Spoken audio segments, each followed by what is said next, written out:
there. Okay.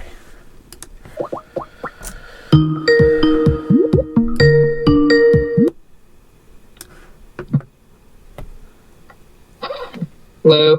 Beautiful ceiling. Sorry, I'm taking my coat off. It's Western Washington. I can tell by the spackle. Oh man, too bad it's Eastern Washington. Oh, shoot. On the other side of the Great Mountains. Yeah. Well, thanks for agreeing to do like an update on You're welcome. your great adventure. I saw you, I think I saw you on campus one time, but I didn't run you down because I was with a group of people and I was nervous about my own position. No worries. I was on campus during spring break, and then I was on campus January 12th. And you did a fall quarter there, right? Yeah. Yeah. And you're done now. You transferred? Yeah. To somewhere in Eastern State University. All right, cool. And you're still, what are you studying? You're still in the same... Economics, okay. Are you still interested in being a lobbyist? Yeah. Yeah. It depends really, but yes. Yeah. And I just kind of want to just get your take on things now that you've had some time and see if your thinking has changed at all since July, since we last talked. What do you mean? Well, I guess we can just start talking about Evergreen. What was it like being on campus during the fall, and was there any fallout from what happened to you in the spring? There was a bit, yes, but overall it was a lot better. Yeah. I was a student representative, and I did everything that job entails. I wasn't the most active around campus, but it was a really quiet quarter. Yeah, it was. And were you... it was quiet, like, with regards to how the campus was, or, like, how the students were, like, on what level? All of it. Yeah? Yeah. Not a lot of drama, then?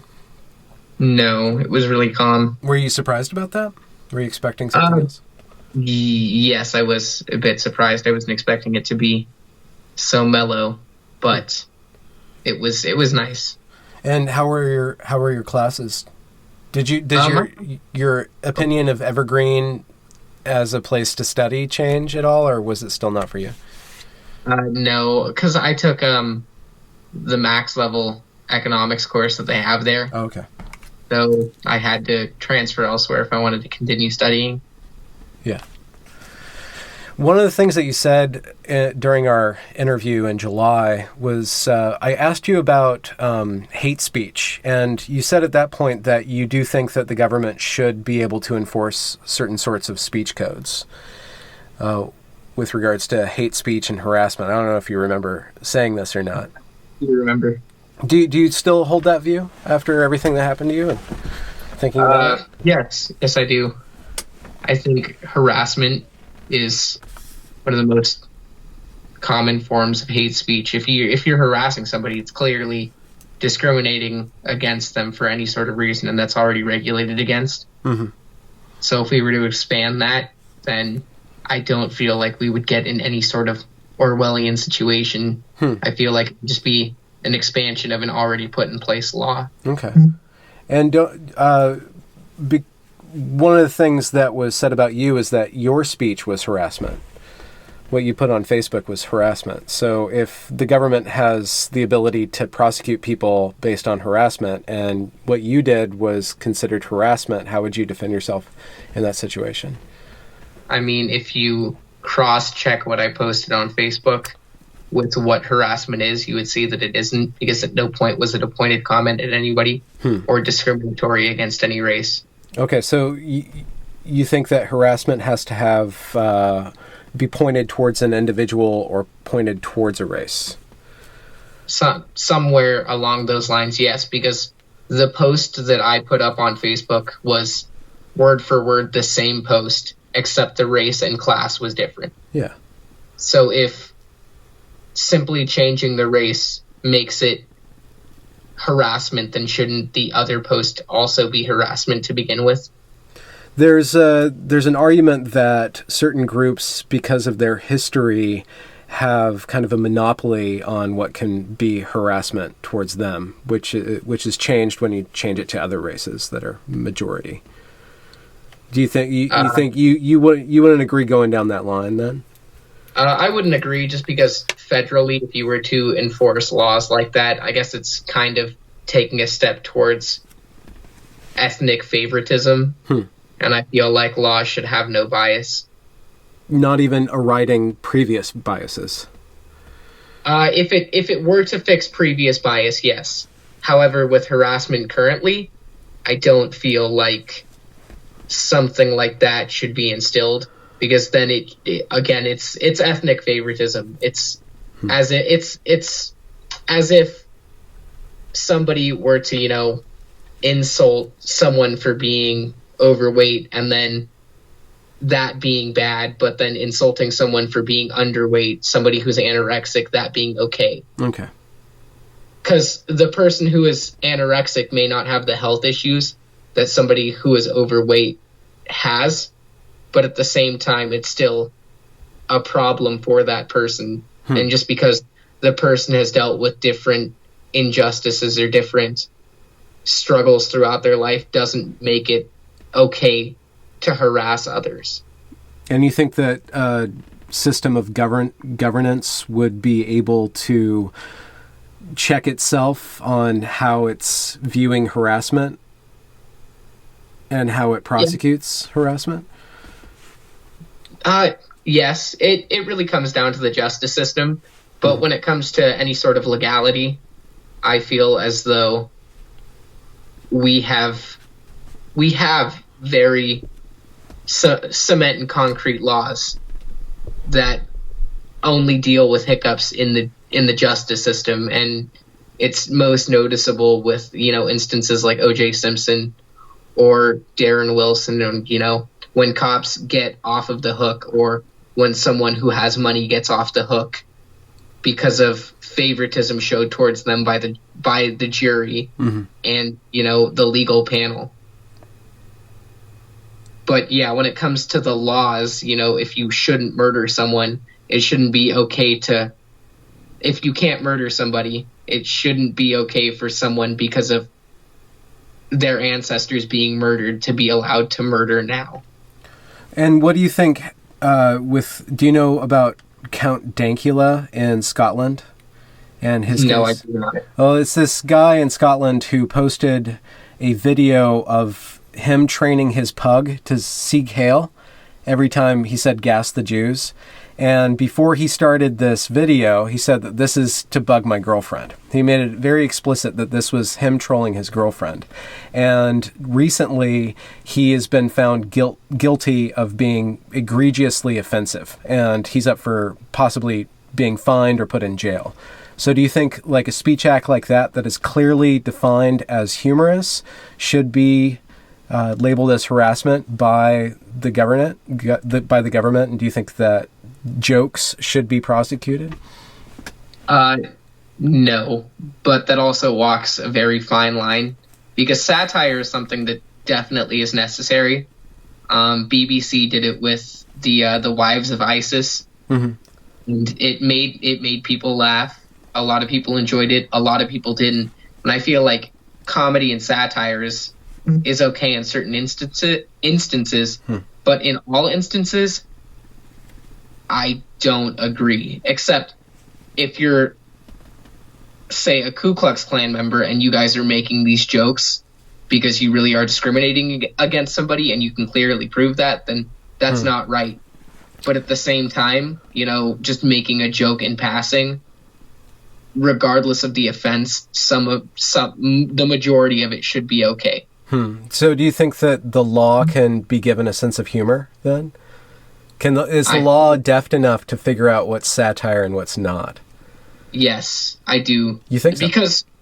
Because when you look at legality again, even though you have things that are black and white, when it comes to the court, there are many instances where you can, like, say, mitigation with a ticket. You can mitigate a ticket by telling them why you were doing what you were doing, and then you'll have the fine for the ticket dropped.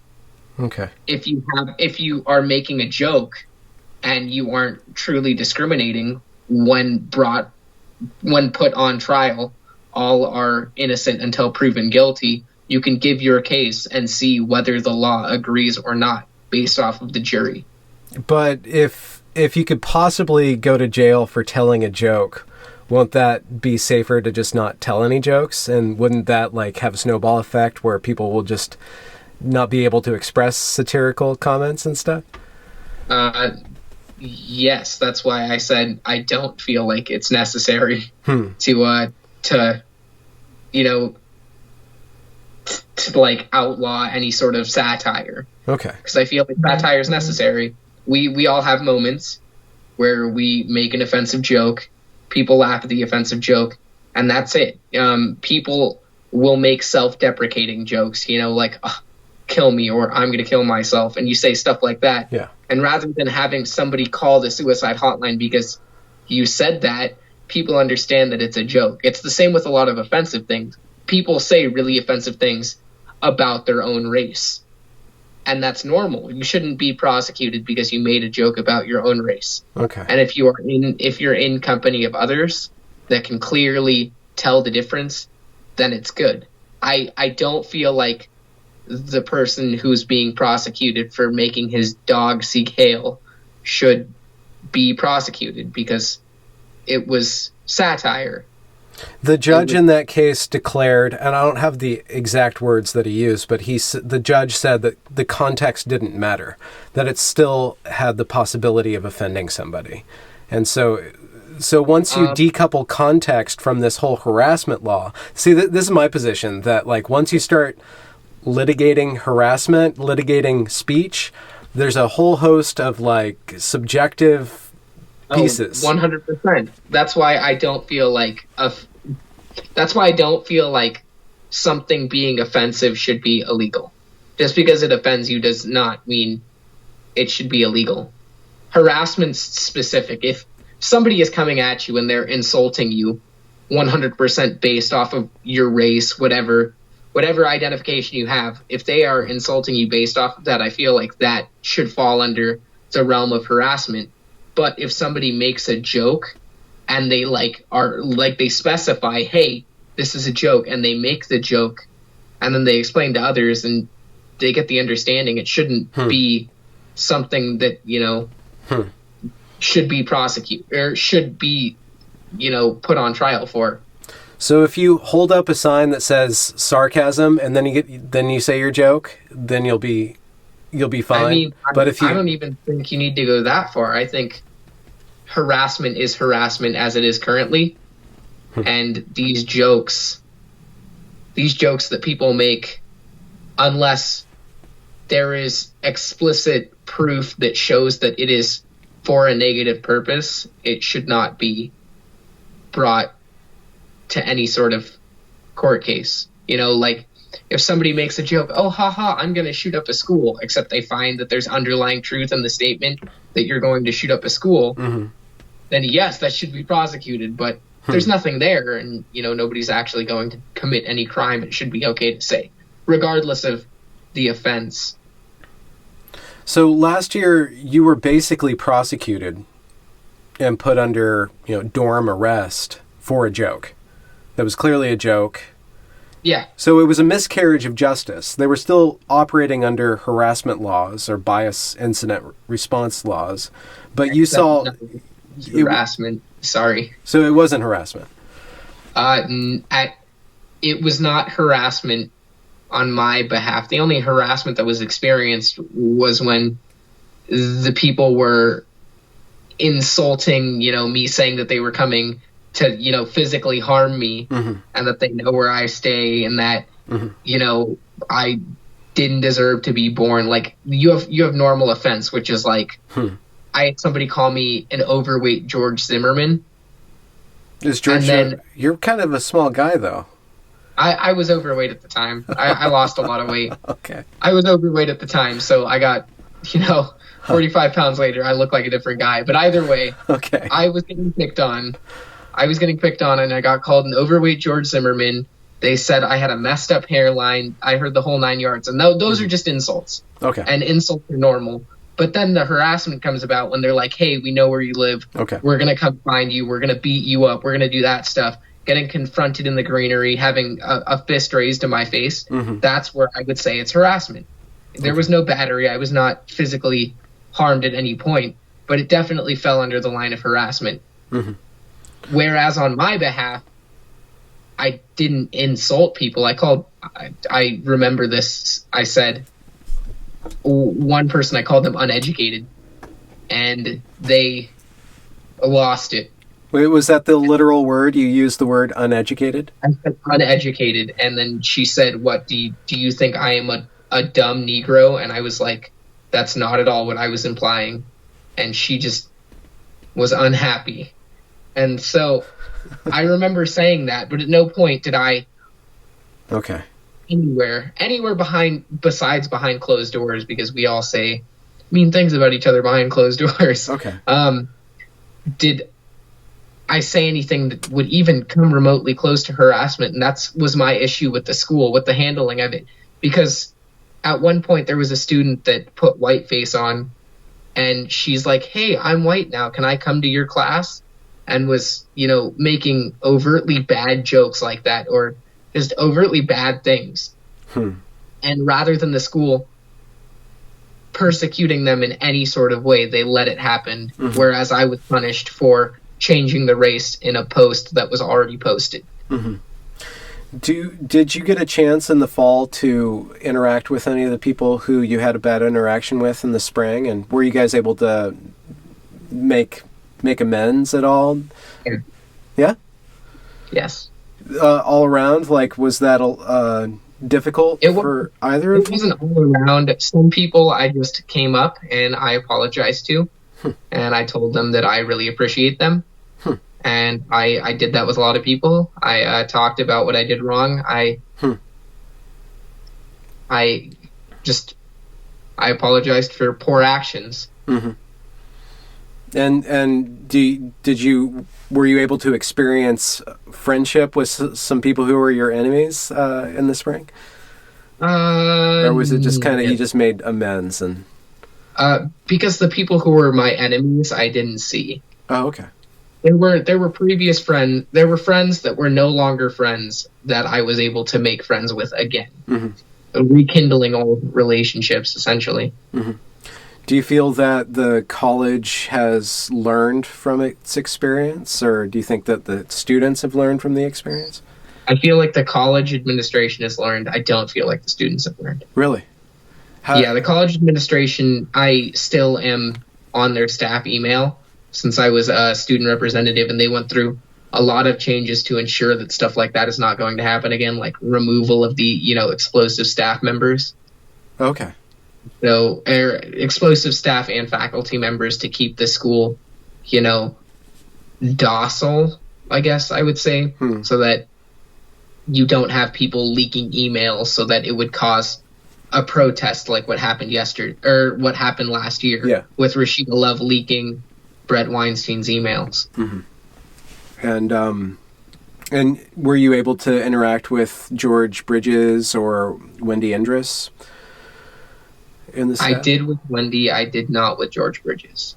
Were you guys able to talk about what happened in the spring, or did they kind of, when you got back to campus, did the administration come and speak with the students and kind of lay things out? And no. Okay.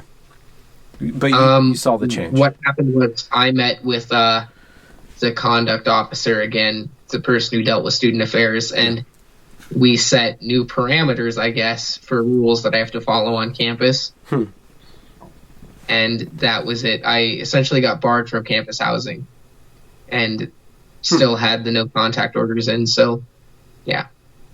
And that was, were you fine with those, I guess, rules or reprimands? I didn't follow the no housing rule. I definitely went to housing all the time. So, were they really enforced? Well, no, but I guess it was more of a formality to make it seem as if the school is trying to keep the students separated that had conflict previously, Mm-hmm. which is the right way. I feel as though it was slightly unjust barring me from campus housing. I feel like it was still a positive action. Mm-hmm. And do you think that, so you think that the college is headed in the right direction or in a better direction? Yes. From my visits there, yes. Yeah. Although right now with enrollment as low as it is, yeah, we have a lot a lot of lost ground to make up. Yeah. Do you have an idea of what they mean by social justice? And do you think that their version of social justice is something you agree with? Their version of social justice, I would say, is very skewed. Skewed how? So their social justice is almost activism by bullying. I've noticed this being here at Washington State University. They're a lot more accepting. When we talk about sexual assault here on this campus, we talk about stories of it happening to men and women. Mm-hmm. We talk about men being taken advantage of at parties. We talk about women being taken advantage of. Whereas on Evergreen's campus, they focus solely on women, and they said that no matter what, even if the man drinks and the woman is sober and they sleep together, the woman can't take advantage of him because the man is stronger. Theoretically. And so they essentially cut off any sort of sexual assault to men. And they do the same with race. Whereas on this campus we touch on all of these gender and racial issues from all sides to address the issue rather than address the issue only for a select group. So are you enjoying your time at Eastern Washington then? Do you feel you fit in? Do you like it there? I guess the culture. We can speak about the culture. I guess I'll say go Cougs, because that's what everybody says here at Washington State University. It's a very nice campus. I do like the culture, and I feel like it's a lot busier here and a lot more accepting as a person. In Evergreen, race was a very big deal, and everyone was racially separated. You had certain races hanging out with each other because they're like, oh, if you're this person, you must identify with this group. Oh, you must identify with this group. Whereas here on this campus, it's not like that. We have ethnic centers. Like we have a room for all of the chic students where they can come to meet, but it's open to everyone, and they actively want other people to come. They have the same with the Chicano Student Center, where, if you're Latin American or, from the Caribbean, they would accept you in. However, any race is welcome there. They actively encourage any race to come, and it's the same with the LGBTQIA plus room. They accept everyone. Whereas on the Evergreen campus, it was really separated. They were not a big fan of white people coming and hanging out in the multicultural room. And that's a very notable thing. Same with the Black Student Union. They didn't want white people coming to the events. And do you think that's because of the students that go there, or do you think that that's the campus culture, and is it on the onus of the administration? It's the campus culture. Yeah. Freshmen in college are very moldable. And so it's common. You can tell it anywhere. And so that's why, you have such horrible Greek culture on a lot of campuses. It's because the freshmen come in, rather than saying, hey, this action is wrong, they just do it anyway. And that's, how hazing occurs without anybody telling on the fraternity or anything like that. It happens the same way as at Evergreen. It's like, you're going to accept what we're telling you, or else we're going to lambast you with all of these negative comments. Oh, you're racist. Oh, you're like this. Oh, you're like that. And I feel like it's a big issue, because the goal, is in the right area. I would agree. I want to get rid of gender roles. I want to have a very equal society. I have the same intentions in mind. However, the way they're going about it, I feel like, is extremely incorrect. Do you think it's going to backfire, or you think it's just going to... I think it's been backfiring. That's why enrollment is continuously going down. And do you have? Are you still in contact with people at Evergreen? Definitely. Yeah. I spent my spring break in Olympia. All right. Yeah. You probably have some interests there still, I guess. I have friends. Yeah. Yeah. Cool.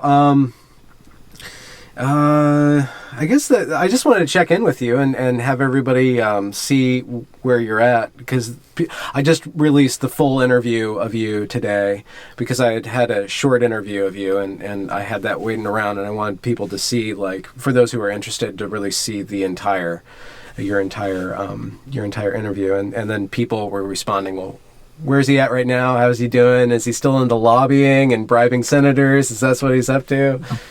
All right. Well, then I'll give a quick update on that for the lobbying thing. So overall, the goal is not lobbying 100% anymore. That's more of a fallback. I very much do enjoy lobbying. It's actually a passion. Whenever we have activities that include lobbying in classes or anything, I am always the volunteer. It's something I really enjoy doing. However, I do also really, really have a passion for economics. Mm-hmm. So I guess my end goal is to, get some sort of job dealing with writing or enacting policy, helping politicians do stuff like that. And at the same time, if I could get any sort of work with the Federal Reserve, that would be the dream. So, and there's the answer to that. With lobbying, is there like an ethics board of lobbying, or do you guys speak about in your classes? Do you speak about lobbying ethics? Because people think, well, you're just going around bribing senators. We don't have a lobbying ethics.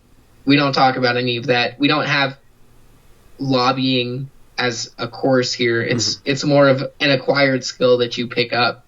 Do you think that there should be ethics involved in that, or because it's open for abuse? Everybody lives by a code of ethics. Okay. We also, even if you don't follow a code of ethics, there's federal law that you have to follow. Okay. So there's federal and state law that you have to follow. So even if you want to do it with none of the, I guess, socially acceptable ethics, you still have legal rules that you must abide by. Mm-hmm.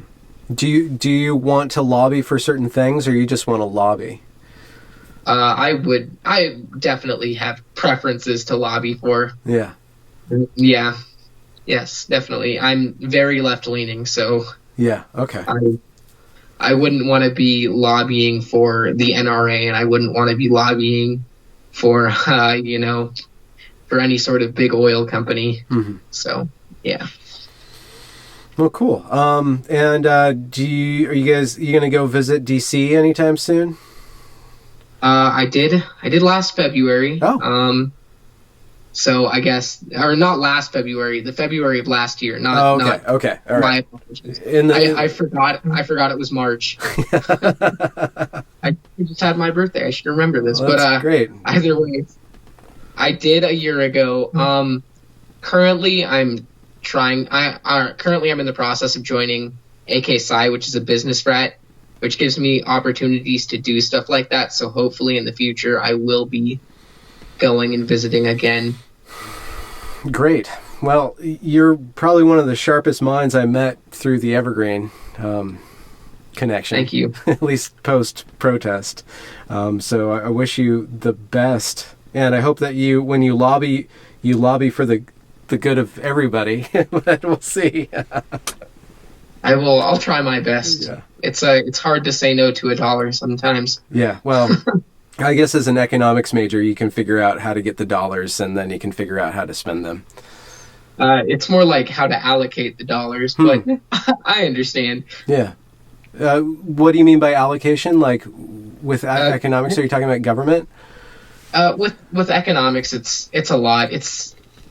I guess the description is studying the allocation of scarce resources, except essentially econ can determine so many things. If you give me factors, I can tell you the economic implications of that. Okay. Like if you ask about the BP oil spill and the economic impact, there are positives and negatives, and you can tell how that affects, like, oh no, we lost a fishing industry, but think of the hundreds of employees that were employed to clean it up at the higher rate than minimum wage. Like, that's a huge economic impact for these people. Okay. And then, like, economics is really all encompassing. So it's not so much how to get the dollars, but it's how different factors can affect the spending of dollars, or, you know, the income of resources. And what are you most interested in? Like the economics of a town or a state, or like global economics? I like macroeconomics, which is national and international. Okay. It's large scale. I very much like that. I love looking at the effects of monetary policy, interest rate changes, all of that.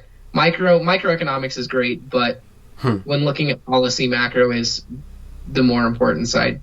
Do you have any tips for somebody who wants to get into cryptocurrency? Oh, okay. Let's see. All right, I can just go with the very cliche buy low, sell high. All right. But the thing with cryptocurrency is it's extremely volatile. So when going about, you don't want to sit on it for a long time. A lot of people think that they could make this a long-term investment, but when it spikes, don't be afraid to sell. Okay. When it spikes, you can sell and then take the money that you surplused and set that aside, and then take the money that you spent, or I guess you could do either, however safe you want to be. Mm-hmm. You can hedge your losses either way, but you can take the money you gained, set it aside, and keep the money that you initially invested and see where it goes, or you can take the money you initially invested, take it out, and keep the money that you earned. Mm-hmm. But either way, you want to make sure that you get money out and keep some sort of amount in there. It's not something you would sit on like an Apple stock and hope that it goes up, 5% in the next year. This is something that's very quick and you need to be active. It's not like day trading, but it's very fast paced. You need to pay attention, because one moment it could be up 300% and then the next it could be down 1,000. You never know. Yeah. So yeah. It's not a game for the lazy. No, it's not a game for the lazy. I learned that one. Yeah. Well, cool. I guess I'll leave the YouTubies with that little bit of advice and wrap it up here, and then say goodbye to you for real after I stop recording. All right. Thank you. Goodbye, everyone.